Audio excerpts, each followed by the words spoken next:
Hi, my name's Brad Young, and welcome to the Peak Performance Podcast. Today is episode 26, Mastering Time Management. Time management is one of the hardest things to master, but it's one of the foundationally most important. Whether you're an elite athlete, you're a business person, you're an average Joe trying to get better, you got to own your schedule. You got to own it. There's no halfway about it. You got to own your schedule. We're going to talk about practical ways to do this today. And just like in every other episode of the Peak Performance Podcast, there's a link that's in the podcast description. It takes you to a workbook that you can fill out, you can read, you can practically apply everything, because theory is one thing, but practical application is everything. Because, we've got to be able to practically apply theory that we talk about and look at. And that's where people miss out a lot of times. They talk about things theoretically, but they take no action.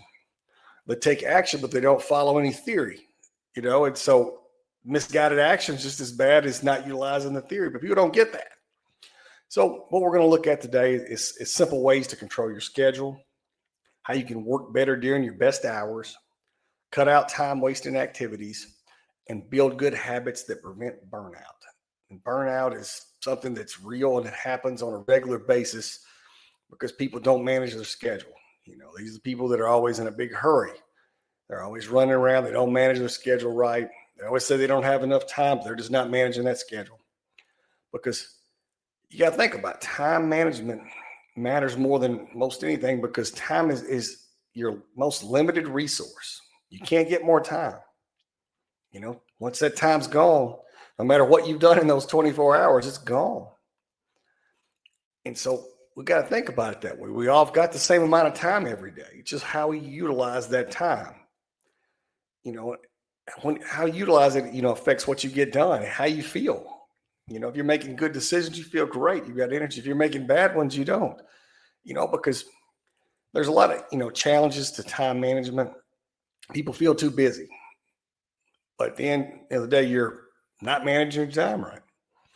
They're putting things off. They're getting sidetracked. And I'm bad about it. I get sidetracked by less important tasks. And that's why I have to write everything out, to use, have to schedule block, turn off all notifications, and ignore everything and everyone to get things done, because you have to do that. If you can't do that, you're going to continually get sidetracked. You're going to put everything off, and you're going to be too busy. And you're not going to make progress on those big goals. And so, and these problems cause stress, exhaustion, things like that. Stress is a killer. Stress leads to heart disease, high blood pressure, diabetes. Just the list goes on. I don't want to get into the whole list, but it's extensive. Stress causes so many problems in your life, but people seek out more stress, but they don't manage it. They don't work on that time management. But the good news is studies show that good time management methods can lower stress by 65%, while helping you get 80% more done. And essentially, you get 80% of your work done in 20% of the time. Just how effective you are at managing your schedule, how you own it. You got to own that schedule. Understanding your peak performance hours. We all have natural energy rhythms. Throughout the day, these periods are where you're mentally sharp and physically energized. And there's other times of the day that you naturally slow down. Scientists call your most productive periods biological prime time, BPT. You have to identify and leverage these peak hours so you can dramatically improve your efficiency. And I know when mine are. If I get up at 4 a.m., I get way more done. By the time lunch is here, noon, I've gotten so much done. Most of the time by 11 a.m., and I've got ridiculous. I've already worked out, got everything done for the day way before that time hits. And so I know that's a productive area for me. And also in the evening time. That's why I can't go to sleep a lot of times. I get to working and doing things in the evening and super productive. But in the middle time there, it's a slower time. And so I try to work out and do things during the times that I don't have the energy to try to increase my energy.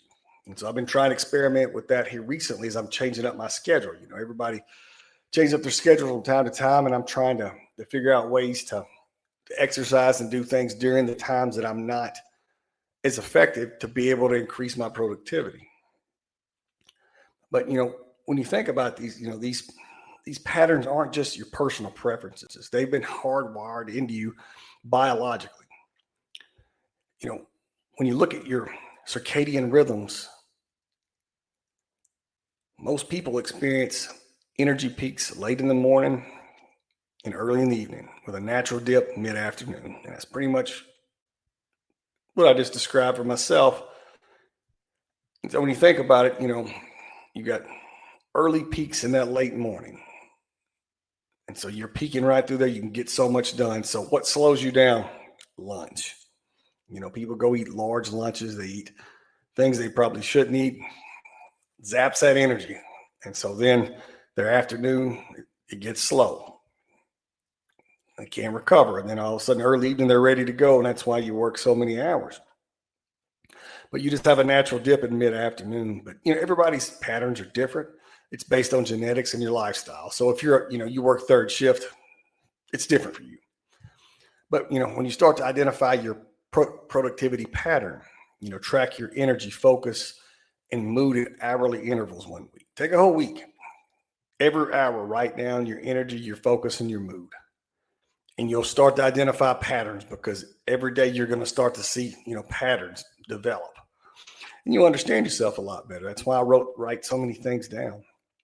Note when you naturally feel most alert and creative. Whenever you get your most creative things done, make sure you're writing that down so you know to make sure you block off that time to be creative.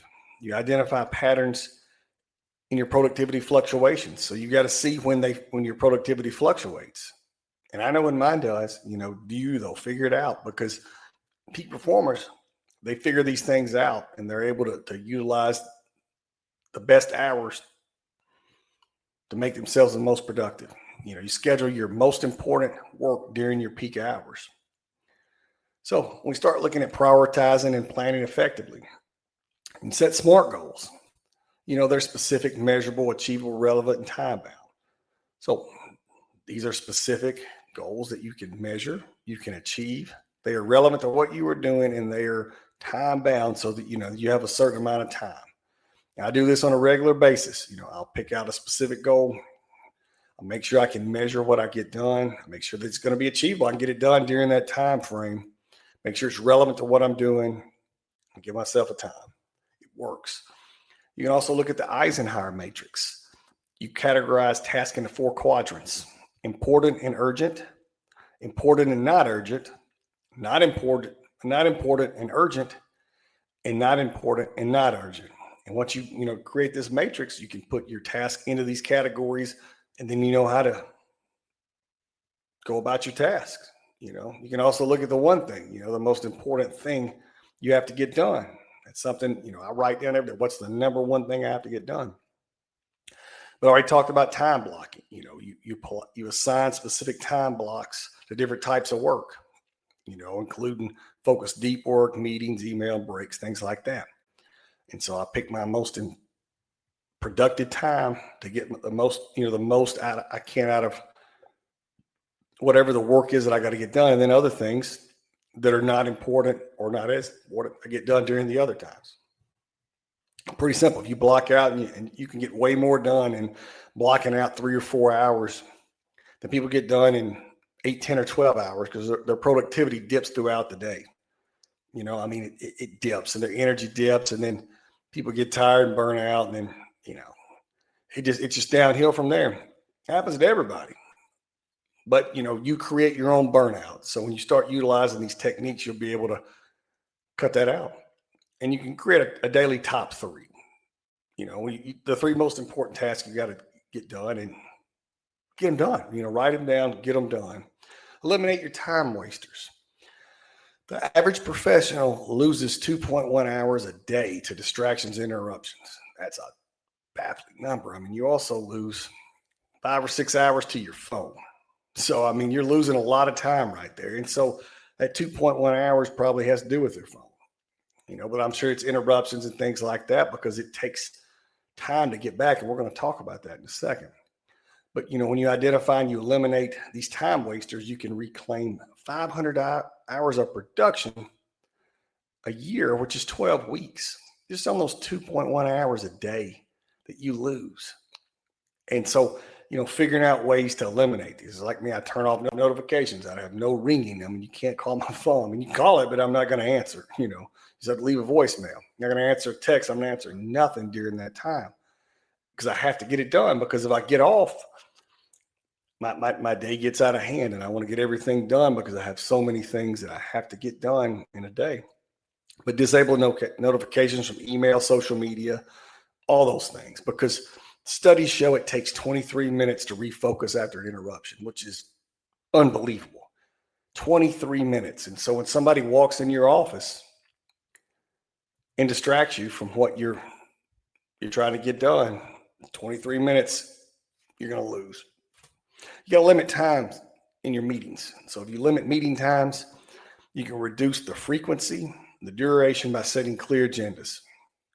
That's something that, I utilized in technology, and it works like a charm because, you have less meetings, you have a set duration, and you have agenda. And then meet another person. We used to do that on Fridays. Every Friday we would meet. I'd set a clear agenda. I'd write everything down. I would email it over to him so he knew exactly what I was going to present and talk about every Friday. And then he would send me the same thing, and I'd know what he was wanting as well. So we would do that. We would have a clear agenda. It made our meetings ridiculously productive.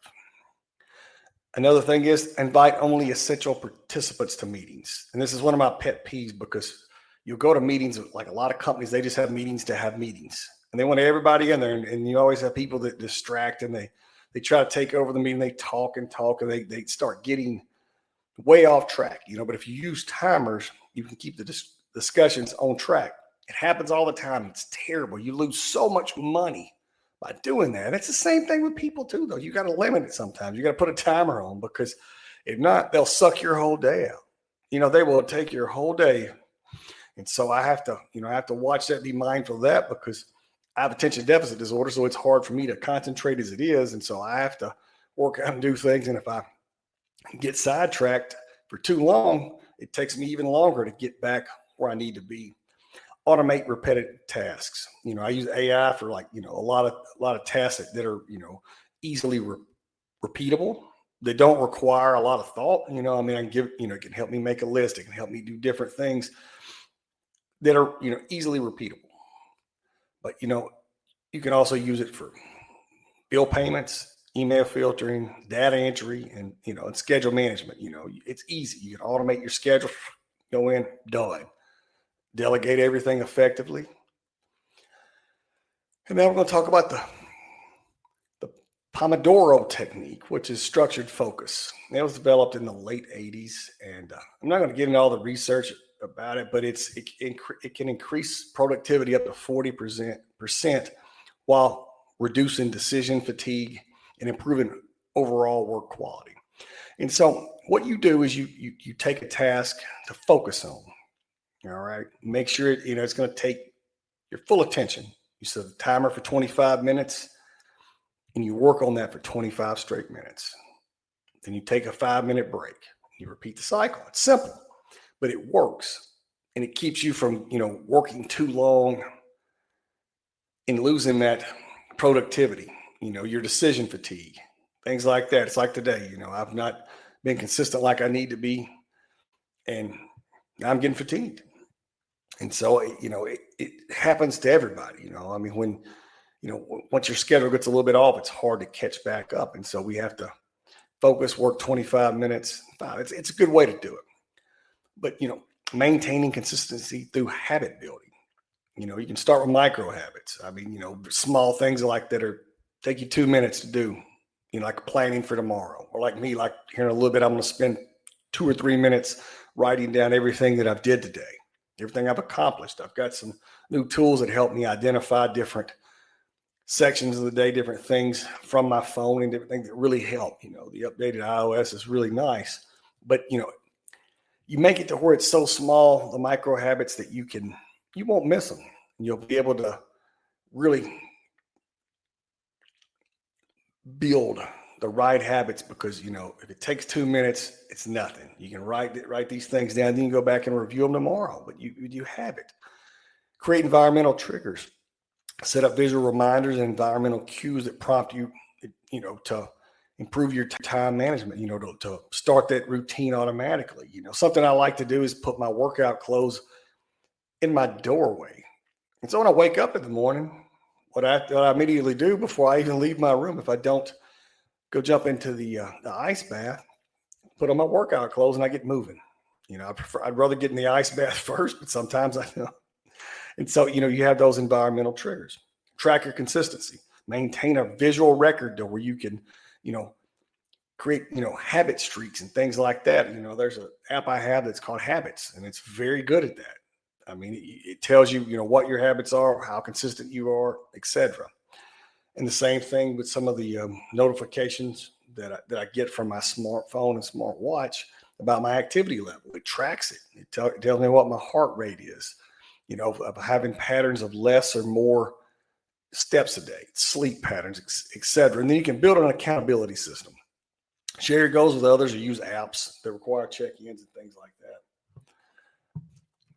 Time management, excellence in action, Patriots approach. And this is something that I really like. I'm a big football fan, more of a college football than a professional, but the time management of the Patriots approach is unparalleled.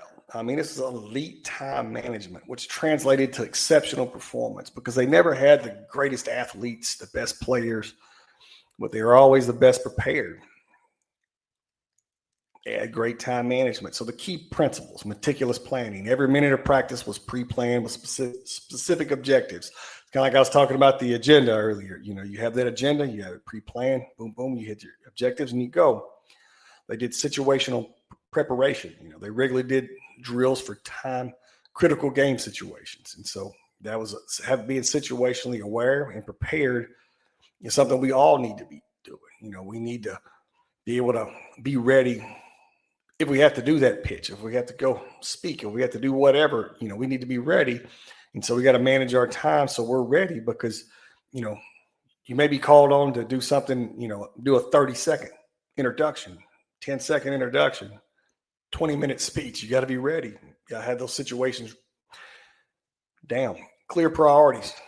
They were very clear on what they had to do because they never had the best players, but everybody would do their job. Efficient meetings. Team meetings started precisely on time and they had clear agendas. And I love that. When they start on time, they have clear agendas. You get so much more done. And they had a recovery emphasis. They structured downtime. It was considered essential. It was not optional. That's why they won 6 championships, because that recovery, like when you're, working out, you're training for peak performance, it's essential. It's not an option. You need to stretch, you need to recover, you need to be able to handle and do all these things. And so now we're going to look at famous and successful people that are famous for their time management. Benjamin Franklin, he was one of our founding fathers, and he was renowned for his strict daily routine. He got up at 5 a.m. every morning, planned his activities meticulously. He asked himself each morning, what good shall I do today? And in the evening, what good have I done today? And so, he's writing down what he's going to do. What did he accomplish? And this, time approach allowed him to be a scientist, an inventor, a diplomat, and an author. Bill Gates, he was known for his think weeks. Twice yearly, he had periods where he isolated himself to read and think deeply. And we should all do this, and I definitely do this. I have weeks that I cut everything off and I think, I go somewhere and I think and I isolate myself and I do deep thought.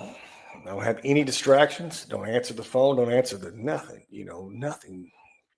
And it really makes a big difference when you isolate yourself and you do deep thinking.